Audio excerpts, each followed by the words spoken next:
여러분 안녕하십니까? 여러분들은 국민의힘 전 국회의원이었던 윤희숙 전 의원을 어떻게 생각하십니까? 당시에 문재인 주사파 정권의 부동산 정책 실패를 성토하며 국회의원직을 내던졌던 윤희숙.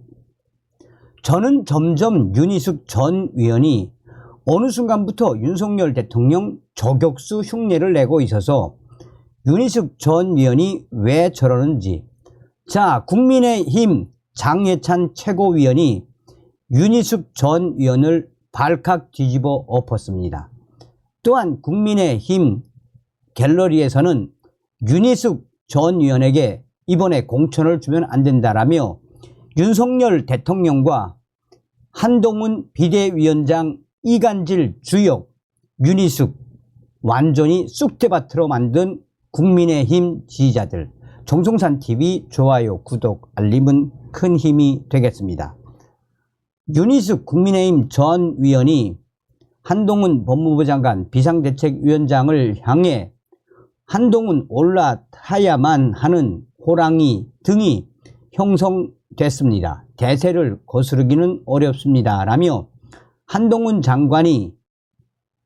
비상대책위원장이 윤석열 대통령과 어떤 식으로든 아름다운 뒤통수 치기, 아름다운 대립각을 만들어야 할까 고민하고 있을 것이라고 말했습니다. 윤희숙은 한동훈 비대위에 대해 긍정도 부정도 아니다라며 잘했으면 좋겠다, 이 정도.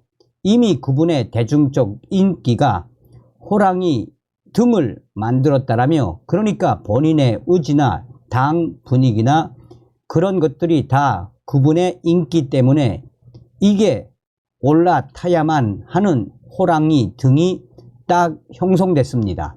대세를 거스르기는 굉장히 어렵습니다. 라며 한동훈이 어쨌든 결심을 하고 내가 그 역할을 하겠다라고 결심하고 당의 비상대책위원장으로 오면 잘할 것 같다라고 밝혔습니다. 그러면서 윤희숙 전 위원은 어차피 한동훈 장관이 비상대책위원장으로 추대되는 이렇게 초청장이 이렇게 강하게 형성된 것은 인기 때문입니다. 그런데 그 인기를 한순간에 날려먹을 수도 있습니다. 라며, 그러니까 지금 한동훈 본인이 그런 고민을 하고 있을 것입니다. 어떤 식으로 윤석열 대통령에게 아름다운 통수를 칠까, 아름다운 대립각을 세워야 할까라고 했습니다. 윤희숙 전 의원은 한동훈 장관 입장에서는 굉장히 딜레마가 뭐냐 하면 인기가 굉장히 강한데 대통령하고 지지 기반이 겹칩니다. 라며 한동훈 비상대책위원장으로 해야 할 일은 중도로 확장하는 것. 중도로 확장에 성공하려면 한동훈 비상대책위원장이 윤석열 대통령하고 대립각을 세워야 합니다. 그런데 대립각을 세우면서 윤 대통령의 면을 너무 깎으면 대통령의 지지 기반에 있는 분들이 한동훈 장관에게 저런 일이 있을 수 있나, 이럴 것 아닌가요? 당을 위해서도 좋지 않습니다. 이어 윤희숙 전 위원은 노태우 전 대통령이 전두환 전 대통령을 백담사로 보냈을 때는 정권 말이었지만 지금은 앞으로 3년 동안 대통령이 해야 할 일이 굉장히 많습니다. 윤 대통령의 면을 너무 깎지 않는 게 좋습니다. 그러면서도 국민들한테는 굉장히 혁신적이고 국민의 마음을 읽는 방향으로 대통령을 끌고 오는 것처럼 보여야 한다라고 했습니다. 그러면서 윤희숙 전 의원은 한동훈 장관이 지금 머리가 터질 것입니다. 그 역할을 본인이 해야 되니까요.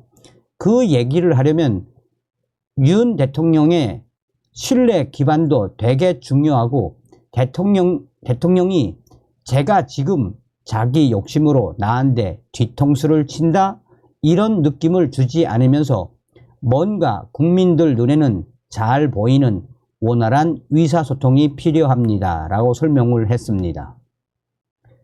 자, 이에 장예찬 국민의힘 최고위원이 윤희숙을 박살을 냈습니다. 장예찬 최고위원은 한동훈 법무부 장관에 대해서 가장 큰 장점에 대해서 세 가지로 요약을 했습니다.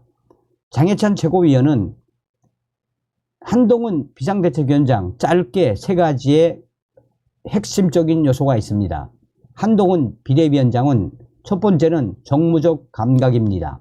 정치 경험이 길지 않다고 우려하시는 분들도 있지만 경험보다는 정무적 감각이라는 건 저는 타고나는 영역이라고 생각합니다. 1년 반 넘게 민주당의 집중 공세를 받았는데 여느 정치인보다 훨씬 더 압도적으로 민주당 위원들을 압도하지 않습니까? 그래서 한동훈 장관한테 덤볐다가 나가 떨어진 민주당 위원들의 숫자만 해도 한 트럭이 될 것입니다. 그런 정무적 감각이 있으니까 걱정할 필요가 없다고 보는 것이고요. 두 번째는 한동훈 비상대책위원장 정치권에 빚진 게 없다는 점입니다. 한동훈 장관이 전당대회를 하거나 당내 경선을 거치거나 하면서 빚진 국회의원들이 없습니다. 그렇기 때문에 과감하게 개혁할 수 있고 혁신할 수 있는 적임자가 바로 한동훈입니다. 또한 한동훈 장관은 우리 당 현역 위원들 중에 일부는 한동훈 장관을 오는 걸 걱정했지 않습니까? 빚진 게 없으니. 그러나 한동훈 법무부 장관은 잘 해낼 것입니다. 저는 한동훈 장관에 대한 강점 세 번째, 세대교체인데 민주당은 아직도 586 운동권들이 주류지 않습니까? 임종석 전 비서실장이 돌아온다고 하고 박지원, 정동영 이런 올드보이들의 귀환, 그리고 민주당 내 세대교체라고 해봤자 전대협에서 한 청년으로 세대교체되는 수준인데 우리는 훨씬 젊은 X세대 한동훈 장관을 주축으로 30대, 40대 전문가들이 전방에 서게 된다면 국민의힘이 민주당보다 훨씬 젊은 정당이 될 수 있습니다. 이 세 가지 때문에 한동훈 법무부 장관, 한동훈 비상대책위원장 적임자라고 보는 겁니다.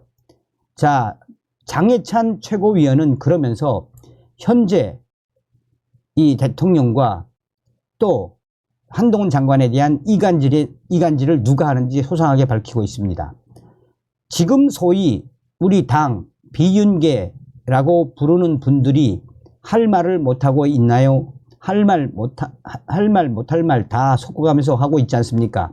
그러니까 이 소통 창구 전혀 막혀 있지 않습니다. 자꾸 일부에서 한동훈 장관과 윤석열 대통령을 이간질하려고 하고 우리 국민의힘과 대통령실을 이간질하는 시도들이 있습니다.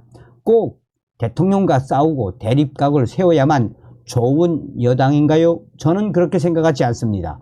대통령의 외교나 전체적인 국정 방향에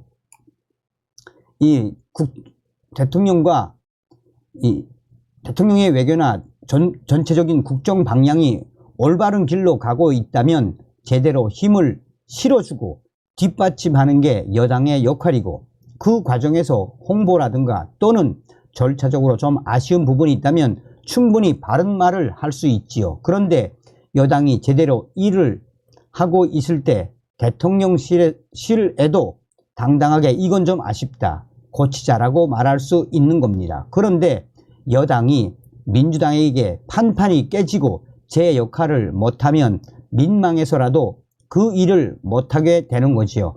그래서 한동훈 장관이 대통령과의 신뢰관계도 있지만 민주당과 싸우는 데는 지난 1년 반 동안 누구보다 낫다는 것을 증명해 주었습니다. 그러면 제대로 싸우고 제대로 일하는 여당이 됐을 때 오히려 대통령실의 참모들이나 대통령께도 더 부담 없이 직원을 할 수 있으리라고 봅니다. 자, 그러면서 윤희숙 전 의원이 얼마 전 인터뷰할 때 이런 표현을 썼습니다. 한동훈 법무부 장관이 비대위원장이 되면 윤석열 대통령에게 아름다운 뒤통수를 쳐야 한다. 이게 참 어려운 이야기이긴 한데요.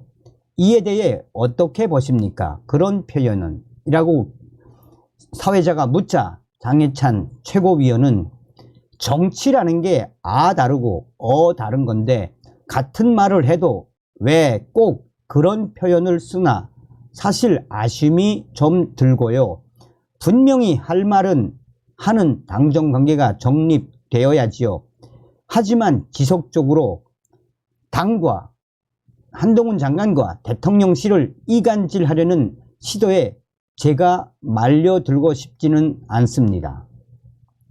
자, 이 소식은 지금 소두에도 말씀을 드렸다시피 국내 최대의 DC인사이드 국민의힘 갤러리로 옮겨붙어서 자, 당과 또 윤석열 대통령, 한동훈 비대위원장 이간질 시키는 장본인이 윤희숙 전 의원으로 드러났으므로 장해찬 의원이 박살을 냈으므로 앞으로 국민의힘 이 공천관리위원회 공관위는 윤희숙에게 절대로 공천을 주지 말아야 한다.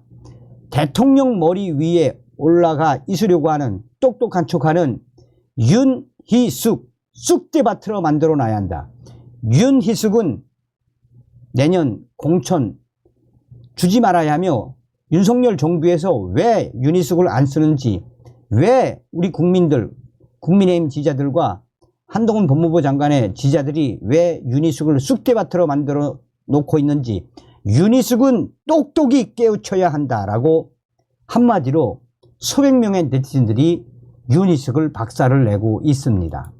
또한 윤희숙 관련된 기사에도 당신이 뭔데, 당신이 뭔데, 물론 좌파 성향의 매체이긴 하지만 이 안에서도 수백 명의 네티즌들이 윤희숙을 발칵 뒤집어 엎고 있습니다. 소두에 말씀을 드린 것처럼 좀 깐죽거리는 윤희숙, 정신을 좀 차려야 합니다. 진정성 있게 정치를 하셔야지요. 다음 시간에 뵙겠습니다. 멸공.